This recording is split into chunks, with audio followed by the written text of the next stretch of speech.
Hey Pisces, and welcome to your 2018 year ahead forecast. This is Sky here to hopefully illuminate and help you understand some of the archetypes, energies, and momentums coming in during this incredible year for you. So Pisces, I really feel that your experience and aesthetic in 2018 can be like much softer and much smoother than a lot of the other zodiac signs. A lot of the other readings have been more heavy, but I feel kind of a eccentric, eclectic, almost like pink foggy energy coming in for you Pisces. So it feels like you're kind of like dazzling and finding something within yourself that numbs the pain of the general collective experience right now. And this like method of numbing the pain though is not negative like I feel your past experiences have brought in. So one of the first really heavy things coming in for you Pisces is like a need to find a new expansion or a new vehicle.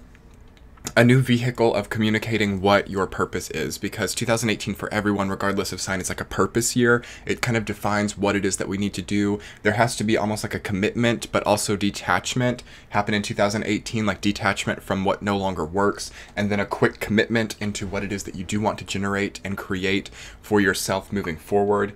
And I feel for Pisces, this requires a new vehicle or a new means of putting out what it is that you do. So it feels like a pretty great career field or career energy for Pisces in 2018. For those of you who've already found it, for those of you who've already kind of like attached onto what your purpose is, I sense that the career energy really rises in like a slow way, but like powerful way, like a slow, stable way.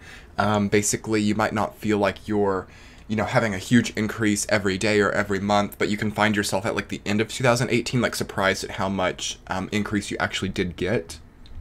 And for those Pisces who still haven't quite found like what it is that you want to do or what really makes you thrive, I feel that you may have a bit of a decrease, but through that decrease you find what makes you thrive, which is much more valuable than whatever like monetary gain you could have had. So on the relationship front, it kind of depends on how you're coming into this. So I feel like there are kind of two groups of Pisces. Some had like the really difficult breakup in 2017, and some kind of coasted through 2017, either in a relationship or just single. If you're one of the Pisces who have like coasted and sort of done the work, then this year can bring an unexpected, really powerful relationship that comes out of your peripheral. And that's sort of true for all Pisces, like peripheral experiences. Neptune is still in your sign, as you guys know. It's been there for quite a while. We have like Saturn, Pluto in Capricorn. Mars will be there too at the beginning of 2018.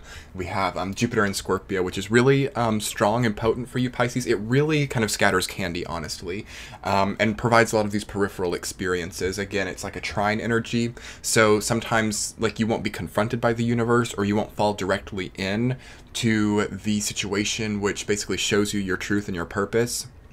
But it's kind of hiding on the sideline. It's kind of hiding right in the peripheral, and it might be smaller than you expect, but more potent than you expect as well. So it's all about kind of embracing that, like really pay attention to what is on the like outsides of your vision, and you kind of have to embrace that as well. It might not be such a good year to be like directly focused, like straightforward, because you might miss out on something. And I said the opposite thing for Virgo, which is your opposite sign. So if you're a Pisces who has a lot of Virgo, you're gonna have to be like spot on and really calibrated in what you're pursuing and how you're paying attention, basically like the best of both worlds, and like paying attention straightforward and in the peripherals.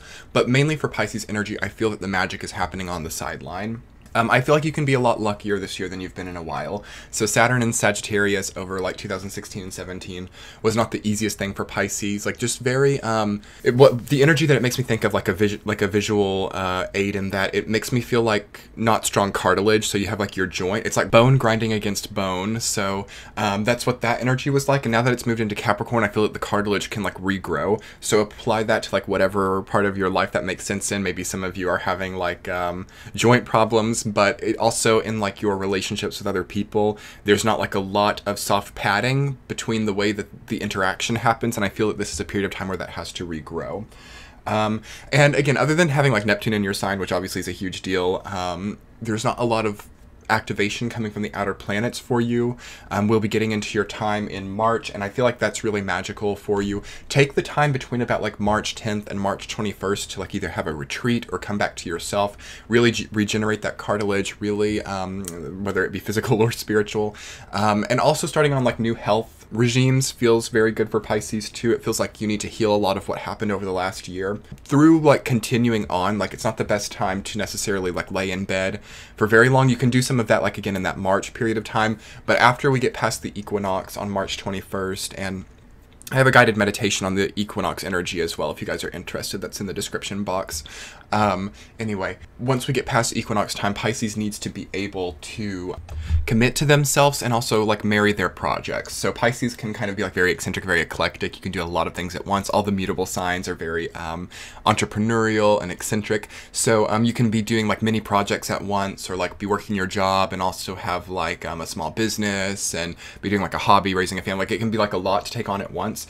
And there has to be like a new form of commitment and also letting go of what's no longer working in a slight way, so that you can really forge a new productive mindset. And if you can kind of get into yourself and redo that without letting go of anything, that works too. It's just like whatever it takes to become more productive and more like a well-oiled machine is what I feel like Pisces can become in an incredible way, especially for those of you Pisces who are like on the Aquarius Pisces cusp or have Aquarius, because Aquarius is really becoming much stronger in this way, so you can learn from that sign. I feel like being around Aquarius will be good for Pisces in 2018. I feel that that's a wonderful sign to learn from and understand how they work energetically to sort of propel yourself upwards. And if you guys didn't see from any of the other videos in this series, I'm channeling in 4 concepts for each zodiac sign.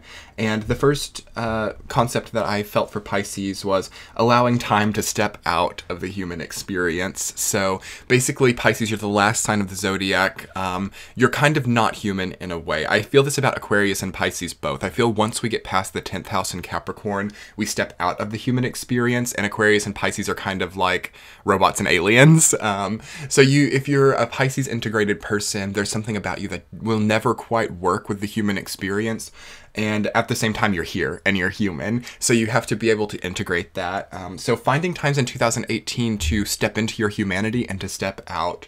So you're working with people, you're working with human experience, ego oriented difficulties come up, and you're navigating all of that. There has to be like a time where you come home and you just release it, because I feel that Pisces with Jupiter and Scorpio can get really egotist if they're not careful. Not all of you, but through being able to, like, for as just a random example, if you have like a power struggle in your business or in your career, you have like coworkers who are trying to like step all over you or something, and this becomes like an ego battle. There has to be like a time where you come home and like you don't even work there anymore, and you're not like worrying about it and like keeping yourself up at night. And maybe you're like putting into energy into like doing something very otherworldly, like making a product or something that can become worldly and then be replaced by something else in the future. That's, I feel, where the most magic is for Pisces, like through stepping out of your humanity and maybe like developing a product when you're away from ego battles. And then in the future, being able to turn that into like a business would be like the optimum thing, because again, that's sort of that like robotic Aquarian productivity thing. But it will also be good just to be able to like take a bath and not be involved in it, and to just be able to like control your mind, because I think that can be hard with Neptune in your sign. Very psychic, very sensitive to other people's, egos. So there has to be a time where it just is non-existent, I feel, for Pisces, and it feels that you have the ability to step into your skin and be in the driver's seat with that and not necessarily let it have power over you. I think for the last 4 or 5 years, it's been hard for Pisces to control it, but that feels to be a big need, because I feel that could be blocking out what your purpose in life is. Like this ego battle with other people fogs up what it is that you actually want to do with life. So being able to step away from it and develop within yourself like this sacred space where you're out of it, that's where you find your purpose and that's where you see it. So the next concept for Pisces is floating in your experience instead of sinking. So again, Neptune in your sign, Jupiter in Scorpio. When we get into like June and July, there will be like things in Cancer, and we'll have this big like grand water trine come up. So I would definitely pay attention to yourself during Cancer time. So again, that's like June 21st to July 21st, roughly. A lot will be illuminated and also kind of drowned out during that time. So I feel that like relationships which have been codependent and not working for a long time can end there. I feel a lot of you can move. I feel a lot of you can do something you've never done before. A very magical time, I will say, even though it can be a bit difficult, but overwhelmingly out of the human experience. Again, all of that water energy. It's important to float. It's important to let go of what's weighing you down and what would drown you. So if you're in like really deep water, you can't necessarily like hold on to all of your mementos, like your suitcases full of like experiences with the past. They'll drown you. You have to be able to let go. So find what you need to let go of in order to not sink. The next concept I have for Pisces is becoming something for yourself instead of for others. So Pisces can be a bit martyred with Saturn and Capricorn especially in a peripheral way. So someone might not like confront you with it unless you have like something in Capricorn or Cancer. But you might not basically be confronted and someone might not tell you, like, you've got to do this for me, that way I can thrive. But you can see that these types of dynamics are actually developing, but you may not know it, and they may have actually been going on for a long time. So you have to, in your cycle of transformation, make sure that you're transforming into something that becomes something for you, not necessarily other people.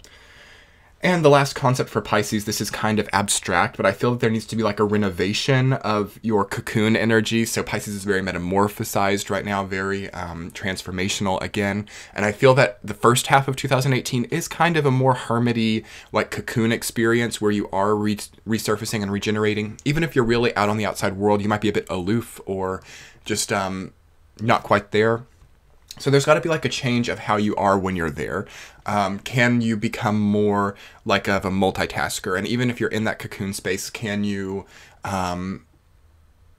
interact in a way that is human? It's like, again, innovating this in and out of human experience circumstance that you're really dealing with. And also to translate that more literally, like maybe renovating your house or changing up your aesthetic, like your wardrobe, your appearance, something about like what you have just for yourself, like changing, I feel cleanses a lot of karma for Pisces in 2018. Okay, and Pisces tarot card for 2018, as I cut these cards here, just doing this randomly, is Four of Pentacles. That makes perfect sense. So you have a 4, which again deals with isolation and deals with forging new relationships with yourself. It's Cancer's number. So that's another interesting thing, and kind of also validates to me that this period of like Cancer time in 2018, June 21st to July 21st roughly, is really potent for you, where we have this water trine, Sun, Mercury, Venus at some point in time will be in Cancer, Jupiter in Scorpio, Neptune in Pisces, the full trine. That time's going to be very, very defining for you. And it's so interesting that the concept that I'd mentioned was like floating instead of sinking, because the image in Four of Pentacles, as a lot of you know, is like the man like holding desperately onto his pentacles and they're all surrounding him. So there's something that you've got to let go of, Pisces, in 2018. And I've been mentioning this in my monthly readings for you for a while, like release and purge and letting go has been such a theme for Pisces, and it really becomes like not so much of an option anymore in 2018. And it feels like there has to be a recognition and like a light bulb moment that you're strong enough to be independent and to be self-accurate or self-worthy, worthy of yourself, because Four of Pentacles deals with independence and forging what you need to survive on your own. So I feel that many Pisces are caught up in like codependent relationships, and you're scared to like let go of that because you're worried that you can't be there for yourself, like you can't return, like you'll return to nothing within yourself. And that's just such a Neptune theme, and you really have to come into a place of finding something bigger than yourself to hold on to, that doesn't sink you. Because that's the thing, a lot of the things of what Pisces are holding on right now sinks them. And the grasp that you have on that can be your undoing if you can't find something within yourself that you want to return to. Okay. Ultimately, though, Pisces 2018, extremely empowering. I see so many of you really making career progress and refining relationships. I feel that it's an incredible like soulmate year. Yes, it can be for some of you, but the thing with Jupiter and Scorpio is a lot of the relationships can't last very long. This is for everybody. It's hard to form and develop long-term relationships just because it's about like impactful relationships, and sometimes relationships that last a really long time lose an edge about them. So do keep that in mind. Try to forge something within yourself that is solid and that you want to return to, okay? And if you guys want to see the companion write-up for this video, it goes month by month, details them, provides tarot cards for each month and astrological themes. You can click the center of your screen to download it immediately to your phone, tablet, or computer. I think it's wonderful. Also, subscribe, like, comment, and I will be looking forward to speaking more to you all in the future. Much love. Bye.